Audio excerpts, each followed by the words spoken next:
how could they say I was privileged? Me. I had never thought of myself that way, that's for sure. Until college, I'm not even sure I had heard the term white privilege. When informed of my privilege, I would run through my non-privileged resume. I grew up working class in a little one-bathroom house. That's important to note when there are 3 boys in the family. One-bathroom house out in the sticks. I was sure dining rooms were for what we call now the super rich. My dad had to climb up in the tiny attic every winter, coming as close as a Pentecostal minister could to swearing, to thaw frozen pipes with a hairdryer. He worked in a factory. My mother cleaned a hotel, then cleaned the home of a local doctor, then in restaurants, finally worked in a factory to keep us in food and clothes. Privileged? I was sometimes bullied in high school because of my weight and because I dressed different, since my religion didn't allow me to wear shorts, which didn't allow me to swim in PE or even to wear the uniform. A social outcast son of factory workers. Privileged.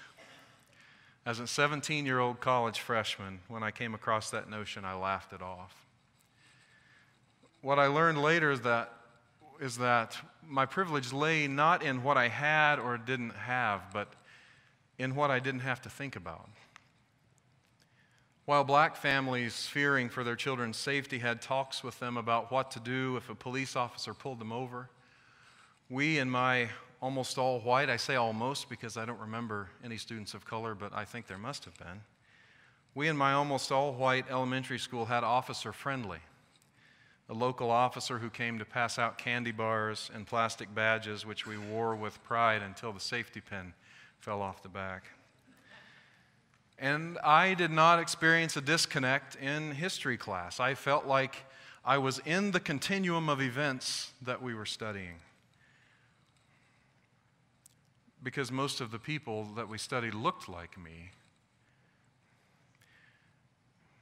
Ta-Nehisi Coates, a black writer about my age who grew up in Baltimore, describes his life in his new book, Between the World and Me. It's an extended letter to his now 15-year-old son.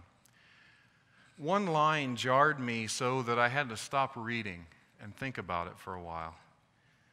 Think about your history class. Now, maybe in high school, maybe in elementary school. It's not news that most of the people we studied in history class were white. But who were they? Mainly, although not exclusively, mainly white men of military conquest, many of them slave owners. George Washington, Andrew Jackson, Thomas Jefferson, etc., etc. In contrast, Coates describes Black History Month at his Baltimore school, where they certainly did not talk about military men. He says, our teachers urged us toward the example of freedom marchers, freedom riders, and freedom summers. And it seemed that the month could not pass without a series of films dedicated to the glories of being beaten on camera. The black people in these films seemed to love the worst things in life. Love the dogs that rent their children apart, the tear gas that clawed at their lungs, the fire hoses that tore off their clothes and tumbled them into the streets. They seemed to love the people who cursed them, love the children who spat on them, the terrorists who bombed them. Why are they showing us this? And this is the line that stopped me. Why were only our heroes nonviolent? He said, I'm not speaking of the morality of nonviolence, but of the sense that blacks are in a special need of this morality. The world, the real one, was civilization secured and ruled by savage means. How could the schools valorize men and women whose values society actively scorned?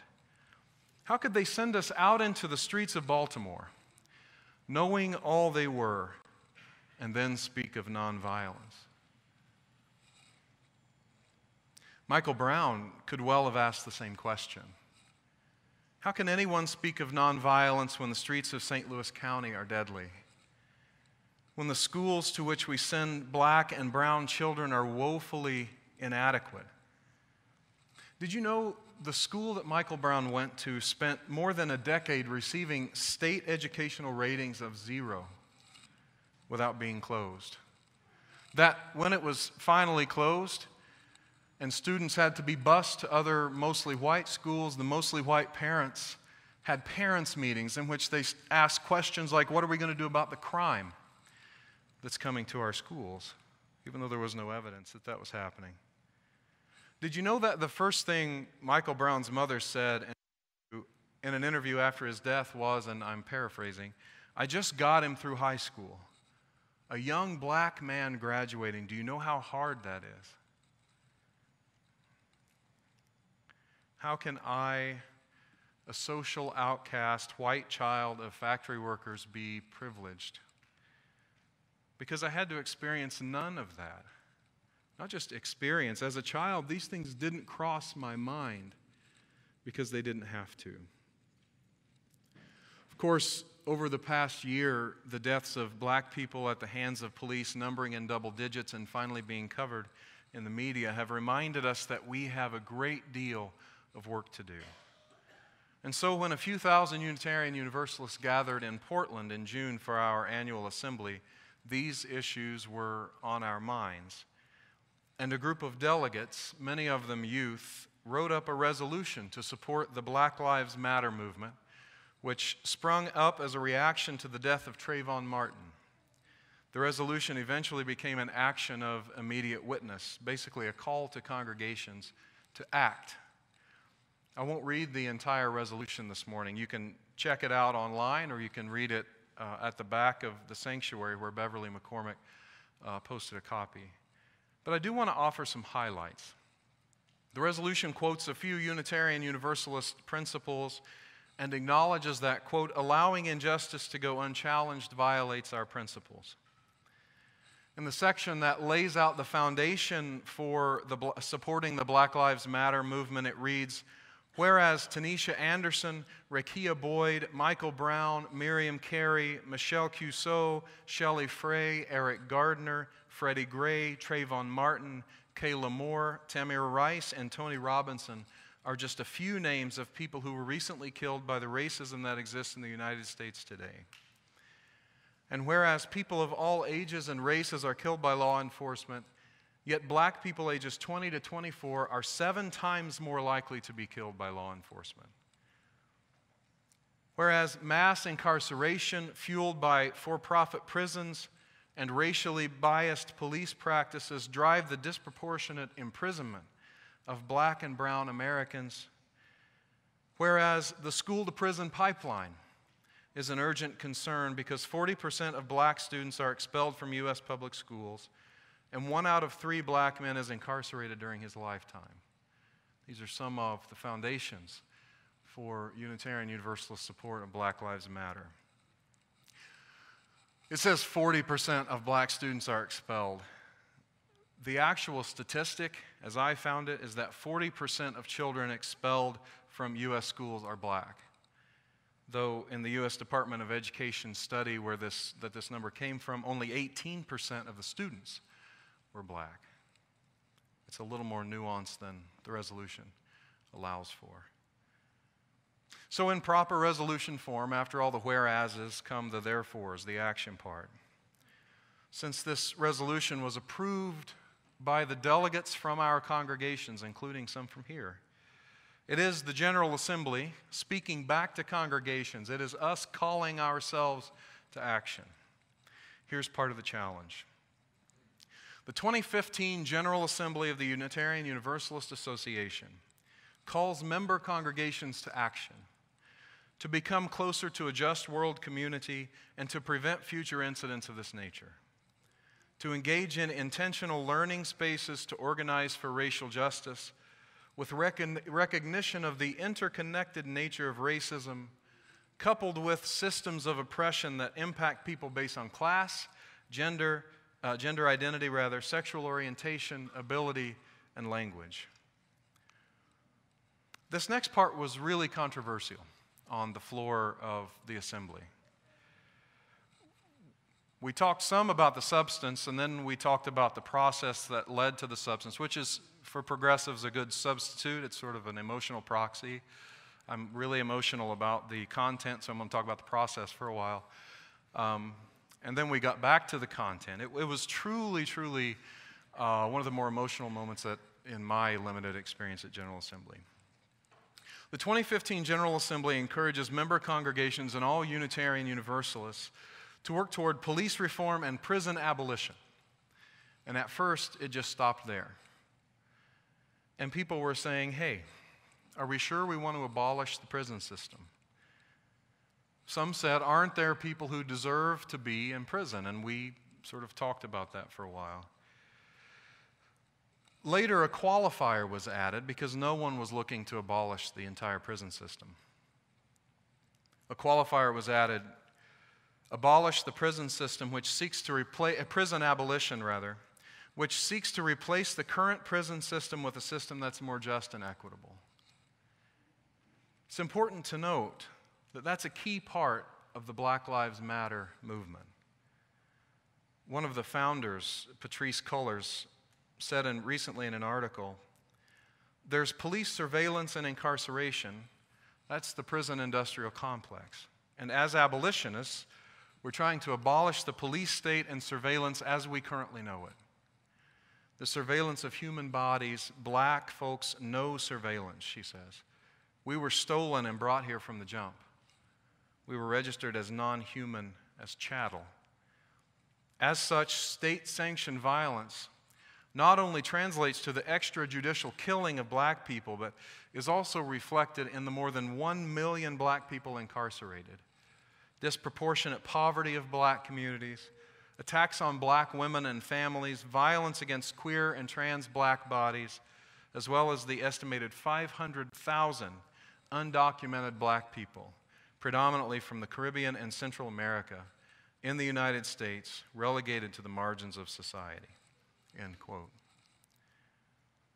So we support, with the Black Lives Matter movement, we Unitarian Universalists, the abolition of the prison industrial complex, which imprisons black people at an alarming rate, and which, because of the private part of that system in Arizona, costs us a lot of money, and recently cost us a lot of lives. It was hard for me to see that I was privileged, and harder to admit it. The hardest to admit it to a room full of people. I'm not ashamed of my privilege. What good would that do? I do not feel ashamed, but I do feel responsible. I feel called by my privilege to work for the rights of people whose lives and bodies our system has devalued over hundreds of years. And Unitarian Universalists, we are called as congregations to do that work. So what will we do? Well, we are committed first to continuing to learn. This will not be the last time we talk about race or Black Lives Matter in this setting. As our congregational year really ramps up next month, you'll see opportunities to be in groups of people who are talking about their personal experiences with race and ethnicity, who are reading books and watching films about race. I hope if you're able to find one of those groups that's a good fit for you, you'll join it. The worst thing I think we could do is run out mostly white upper middle class people and do a bunch of things we think would help. We need to learn and listen and talk.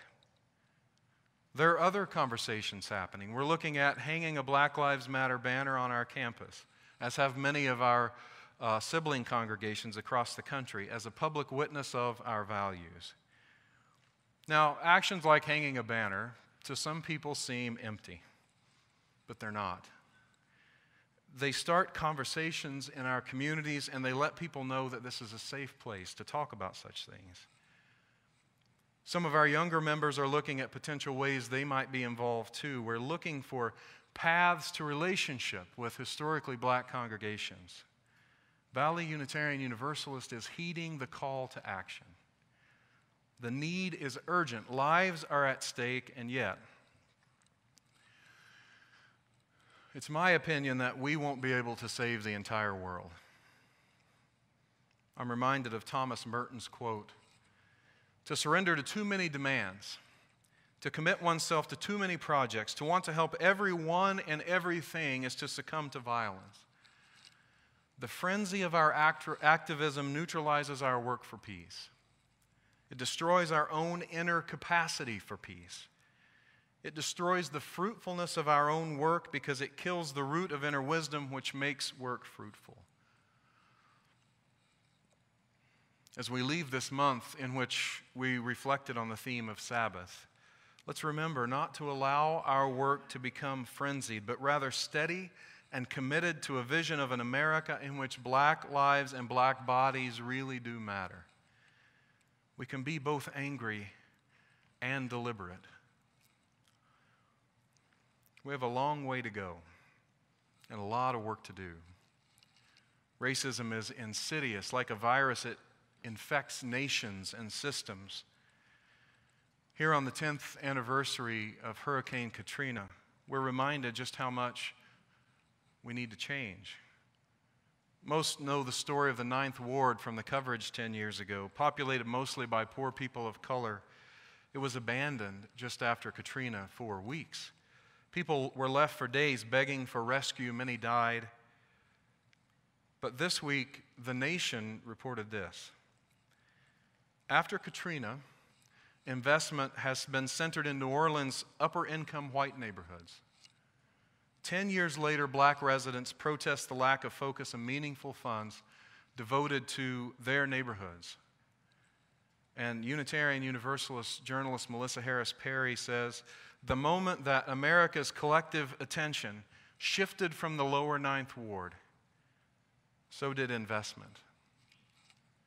If no one is looking, do black lives matter?" She wraps up her article with these few sentences.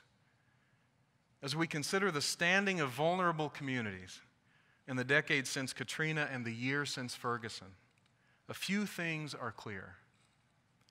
Progress for vulnerable communities is challenging, slow, and elusive. Movements on behalf of those communities are afforded no respite. The moment we stop reminding the world that black lives matter, black lives will no longer matter. End quote. That, then, is our work, friends. To remind the world within the sound of our collective voice that black lives matter. There is no time to wait, and frankly, there is no time to stop and grieve the fact that this work is still going on. We have much to do. Let us vow never to stop reminding our world that black lives matter, never to stop working to make it true. Amen.